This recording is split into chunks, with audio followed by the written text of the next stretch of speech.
Manchester City impitoyable face à Manchester United, impitoyable avec les Mancuniens. Victoire 3-0 nette et sans bavure. Qu'est-ce qu'on en a pensé? C'est ce qu'on va voir aujourd'hui avec le poteau Alex sur Contre-Appel pour un petit débrief de ce match. Comment tu vas, frérot? Salut Nico, bah écoute, ça va super. On a regardé le match, un derby, deux équipes qui jouent géographiquement très proches. Mais alors footballistiquement, je crois qu'il y a deux galaxies d'écart, on l'a bien vu. Donc on va revenir dessus, ça va être cool. Ouais, c'était, comme tu dis, pas du tout le même jeu. Pas du tout le même jeu. On voit que United se cherche mais se perd en même temps, j'ai l'impression. C'est très pauvre ce qui se passe à United. On va peut-être... tu veux commencer par quoi? Par faire un petit point. On va déjà résumer un peu le match, tout simplement. Yes. Avec l'ouverture du score de Phil Foden sur cette magnifique percée dans la défense de Jérémy Doku qui met une feinte de corps exceptionnelle et puis qui en 2 temps trouve Foden pour une tête. Foden, ça fait du bien, qui retrouve le but, qui retrouve le 11 titulaire. Doku pour une deuxième passe, cette fois sur Haaland. C'est ce geste-là magnifique là, de Foden là, qui décale Doku une première fois magnifiquement, puis Doku passe à Haaland qui pique son ballon devant le gardien mancunien. Et puis Haaland double la mise sur un service de Bernardo Silva en 1 contre 1. Clinique, erreur stupide, grossière de Maguire qui venait de remplacer Yoro. Donc voilà, ça c'est pour le match. Tu veux commencer par quoi? Parler de City, parler de United? Ouais, je pense qu'on peut déjà parler de City. On se demandait un petit peu où ils en étaient en ce début de saison. On les avait quittés la semaine dernière contre Brighton où ils avaient fait un match catastrophique dans la lignée de celui de Tottenham. Donc ça faisait pas un bon début de saison pour City. Donc on les attendait au tournant. Puis ils ont super bien réagi. Une équipe cohérente. J'ai adoré, comme tu l'as dit, retrouver Phil Foden à un bon niveau. J'ai adoré comment Guardiola l'a utilisé. On l'a vu un peu se balader dans le cœur du jeu, trouver des relais avec Reinders, avec Rodri. Et c'était une superbe utilisation de Foden. À l'aise techniquement, physiquement, il avait l'air d'être top. Il met une magnifique tête croisée. Ça avait l'air de plutôt bien combiner avec Doku. Toute l'équipe était bonne. J'ai sorti vraiment, City a sorti vraiment un super match. Bien aidé par Manchester United. On va en revenir parce que franchement, Manchester United, malgré la bonne performance de City, qu'est-ce que c'était pauvre. Ouais. On s'était quitté, tu sais, on avait fait le débrief la semaine dernière, on avait dit que contre Burnley, ils avaient gagné, mais que il fallait qu'il y ait maintenant de la continuité dans les résultats et que ça s'enchaîne un peu toutes les semaines. Et voilà, on retrouve les mauvais côtés d'United, ouais. Un cauchemar qui est perpétuel. Franchement, moi je suis fan de Manchester United, je sais pas ce que je fais, peut-être que je change de sport au bout d'un moment. Déjà tu te coupes pas les cheveux. Je sais pas. Ah non, il est reparti. Il est reparti pour un tour. Non, pour repartir sur City, c'est clair que voilà, Rodri revient dans le 11, apporte une certaine stabilité. Je l'ai trouvé bon sans être exceptionnel. Reinders que j'ai peut-être trouvé un petit peu en dessous parce que je suis très tatillon avec lui. Une défense solide. Roussanov a fait un super match. L'ancien de Lens a fait un super match. Donnarumma aussi.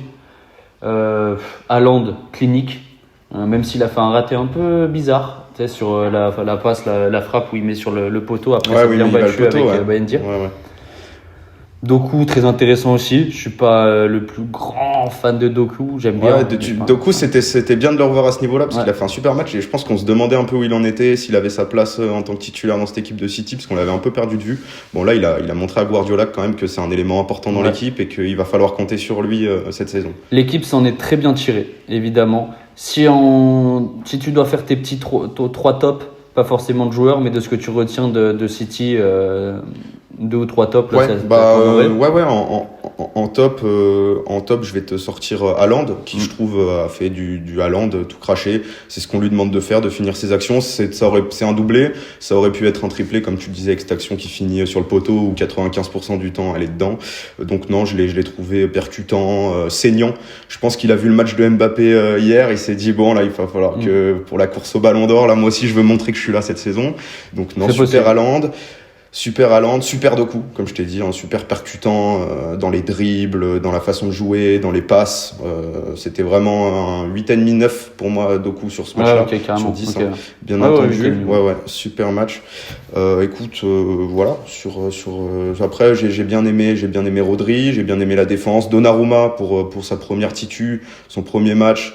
A fait un excellent match, que ça soit sur sa ligne et puis sur les relances aussi. Il a été top. Alors, pour rebondir là-dessus, pour moi regardé. aussi, tu as Haaland totalement qui est un top. Même sur son début de saison, on l'avait dit que dans le jeu, bon d'accord, il marquait et tout, mais dans le jeu c'était compliqué, même qu'il ratait quelques occasions, etc. Tout en mettant des buts parce qu'il s'en procure énormément. Là, je l'ai trouvé quand même juste techniquement dans les remises, etc. J'ai vu 2-3 remises qui étaient vraiment pas mal. Dans le jeu, il a été plutôt important. Ses conduites de balle étaient bonnes, etc.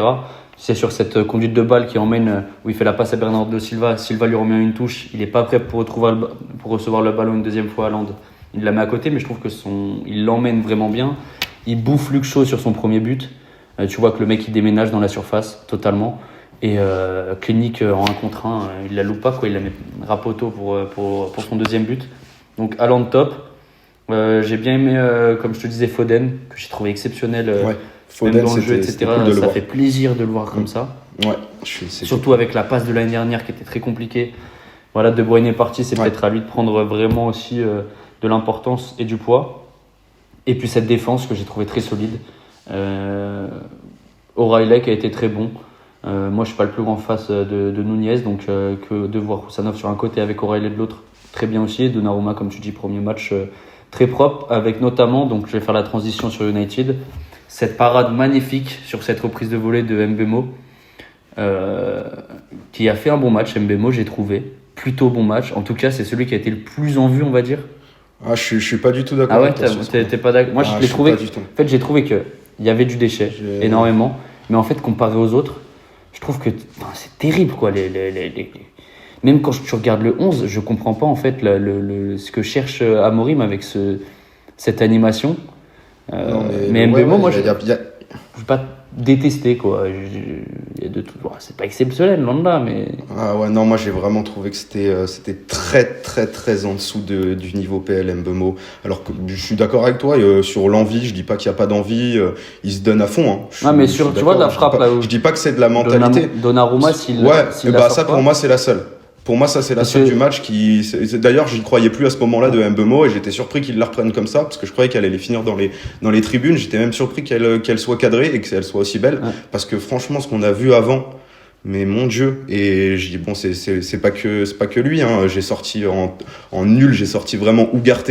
Alors, Ugarte, titulaire pour des matchs de première ligue, quand je vois qu'ils l'ont payé 60 millions d'euros, ce mec-là, le joueur, il est complètement washed, il sait pas sortir un bon ballon, il était dans la machine à laver absolument tout le match, c'était catastrophique. Bruno Fernandes, s'il te plaît, c'est censé être un capitaine d'équipe. Ouais. C'est la mentalité. Franchement, je te dis, j'avais de la sauce piquante dans les yeux quand je les regardais. Moi, comme je te disais, je comprenais pas l'animation. Je te parle surtout de ça en fait. Ugarte, Bruno Fernandes pour tenir un milieu de terrain de première ligue. Quand t'as que Ugarte Fernandes, en fait, Bruno Fernandes n'a rien à faire là, n'a rien à faire dans un double pivot bas comme ça. Si tu le mets dans un milieu de terrain, c'est un milieu avancé. Un meneur de jeu reculé comme ça, il a aucune. Putain, il se faisait manger au milieu. Non, c'était terrible. Ah ouais, non, mais c'était une machine à laver. Quand t'as Rodri, Foden, Reinders, je vais y arriver. Bernardo Silva. Qui vient s'incorporer au milieu. Tu sais, quand je vois la compo. Tu te fais manger quand t'as Ugarte et Fernandes. Et Fernandes, c'est pas un. Défensivement, offensivement, c'est très intéressant. Mais défensivement. Et je vais te dire même, donc il y a Ugarte Fernandes, mais on peut même aller plus loin à Mazraoui Dorgu. C'est pareil, c'est du même acabit. Dorgu, excuse-moi, c'est pas au niveau. Tu peux pas te bagarrer pour les 6 premières places en PL. Il y a trop de niveaux. Il y a des effectifs qui sont trop complets. Je pense à Chelsea, Tottenham, Arsenal, toutes ces équipes-là sont bien au-dessus. Et on le voit qu'au niveau de projet de jeu, c'est comme je te disais au début de la vidéo, c'est 2 galaxies d'écart. Et Mazraoui, c'est techniquement, je veux dire, c'est pas au niveau. Après, tu vois, on peut dire ça sur tous les joueurs.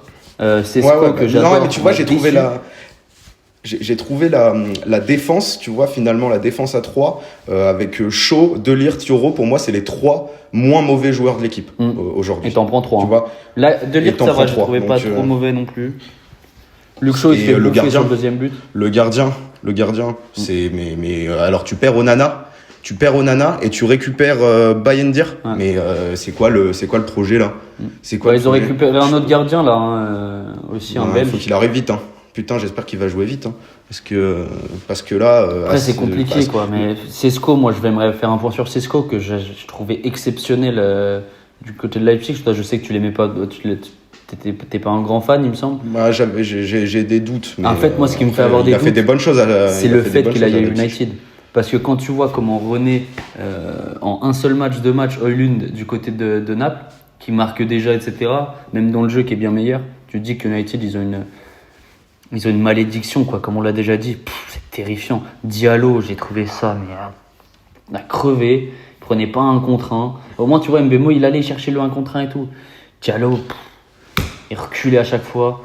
J'ai quoi comme... Et puis au-delà de ça, Ruben Amorim, moi j'y ai jamais cru, je l'ai déjà dit. Pour moi, faut qu'il parte. Faut qu'il parte là. Faut qu'à la fin du match là, tu déposes les clés du camion. Tu dis les gars. Pour prendre qui j'ai l'impression que depuis Alex Ferguson, je sais pas, il y a rien à faire.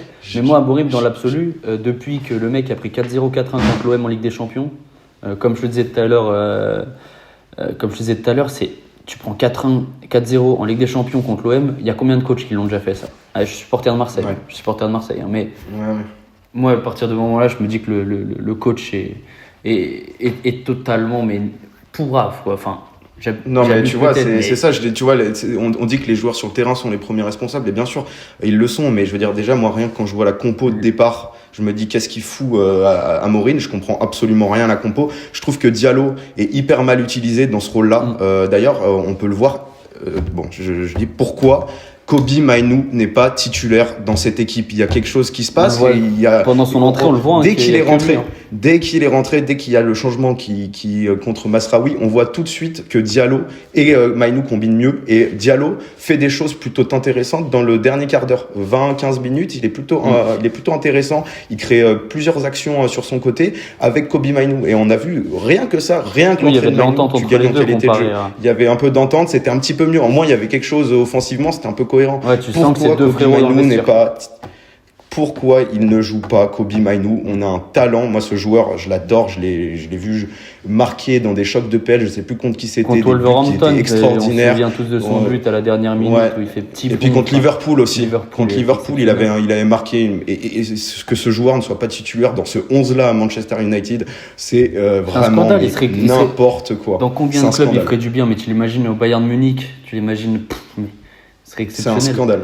C'est un scandale qu'il joue pas ce genre de match. Et puis pour retomber sur Ruben Amorim une dernière fois, le flair de faire sortir Yoro pour Maguire qui se trouve totalement sur trou, mais c'est même pas un trou, c'est un cratère. Alors il veut se faire virer peut-être, je sais pas. Ouais. Parce que là si tu peux prendre toutes les mauvaises décisions possibles, que ça soit du début du match avec la compo et dans les changements, le seul moment qu'il a fait de bien, c'est la rentrée de Kobe Mainoo. Bravo mon gars, sur ce coup-là, t'as bien senti le coup de le faire rentrer, mais à part ça, c'est n'importe quoi. Franchement, Puis même tu fais rentrer Zirkzee pour. Zirkzee, c'est quelqu'un qui a besoin d'un deuxième attaquant. C'est un joueur qui a du ballon. Comment ce mec est peut-être très, très très fort à Bologne, très très fort en équipe de jeunes et même à ses débuts au Bayern.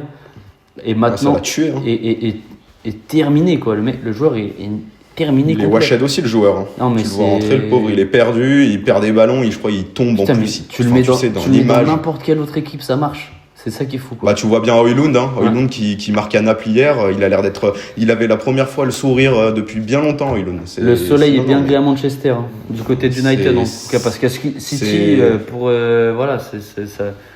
C'est les Red Devils, c'est en enfer. C'est un enfer. C'est ça d'avoir choisi. Je suis désolé pour tous les supporters de Manchester United, parce que j'ai rien contre eux, mais franchement là, quand on allume l'écran et que c'est 17h30 et qu'on voit gros choc de PL, derby d'Angleterre, On voit que City n'est pas, depuis le début de la saison, encore bien rodé. Donc on peut se dire que Manchester United, avec ses investissements, A quelque chose à pourrait jouer. concurrencer au moins, ou je dis pas gagner, mais au moins tenir tête un minimum. Et quand tu vois que, en fait, non, c'est 3-0, et puis ça aurait pu être 4 ou 5. C'est 3-0, c'est... Oui, voilà. parce qu'à la fin, ils mettent pas le champion. À la fin, ils lâchent le match. Et City, voilà. voilà. Et puis, je tiens quand même à dire, la malédiction de ce club va jusqu'au bout avec la perte de Cunha quand même, la blessure de Cunha qui était le joueur le meilleur sur ce début de saison à Manchester United, qui était au départ de la majorité des actions offensives de United. Il est plus là, c'est Non, mais c'est terrifiant. C'est terrifiant. Et puis, comme tu dis, au début du match, on se dit, bon, allez, City, ça va pas être bien fort dans ce début de saison. Peut-être qu'il y a moyen de faire quelque chose, etc. United, allez, comme tu dis, il fallait qu'ils enchaînent. Ils ont eu une victoire très compliquée au dernier match. Et non, que dalle. Écoute, moi, je serais pas étonné de voir des nouvelles dans les prochaines semaines. Moi non plus. Mais au moins, les supporters d'United qui sont partis avant la fin du match n'étaient pas trop loin de la maison, même s'ils étaient à l'extérieur. Et ça, on finit sur une bonne note. C'est pas mal. Et là, hein, terrifiant. On parle rapidement de. Je pense qu'on a fait le tour de ce match. De toute façon, on va pas. Ouais, je pense. On va pas. Mais bravo à City.